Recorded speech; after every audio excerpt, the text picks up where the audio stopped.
ఐపీఎల్లో 2020 నుంచి చూస్తే కెప్టెన్గా శ్రేయస్ అయ్యర్కు అద్భుత రికార్డుంది. సక్సెస్ఫుల్ కెప్టెన్గా కొనసాగుతున్నాడు. 3 జట్ల తరపున 69 మ్యాచుల్లో బరిలో దిగాడు. ఇందులో 40 మ్యాచుల్లో శ్రేయస్ అయ్యర్ కెప్టెన్గా ఉన్న జట్లే విజయాలు సాధించాయి. 25 మ్యాచుల్లో మాత్రమే ఓటమి ఎదురైంది. ఒక మ్యాచ్ టై అయింది. 3 మ్యాచుల్లో ఫలితం తేలలేదు. 2020 నుంచి చూస్తే ఎక్కువ విజయాలు అందుకున్న కెప్టెన్ శ్రేయస్ అయ్యరే.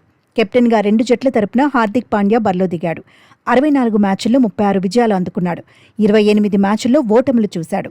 కెప్టెన్గా సంజు శాంసన్ 67 మ్యాచుల్లో 33 విజయాలు రుచి చూశాడు. 32 మ్యాచుల్లో ఓటమి ఎదురైంది. ఒక మ్యాచ్లో ఫలితం తేలలేదు. మరో మ్యాచ్ టైగా ముగిసింది. 2020 నుంచి కెప్టెన్గా ధోనీ 61 మ్యాచుల్లో 32 విజయాలు అందుకున్నాడు. ధోనీ ఖాతాలో 32 ఓటములు చేరాయి. ఒక మ్యాచ్లో ఫలితం తేలలేదు. రిషబ్ పంత్ కెప్టెన్గా 2 జట్ల తరపున బరిలో దిగాడు. 63 మ్యాచుల్లో కెప్టెన్గా వ్యవహరించాడు. 31 మ్యాచుల్లో ఓటములు, 31 మ్యాచుల్లో విజయాలు చూశాడు.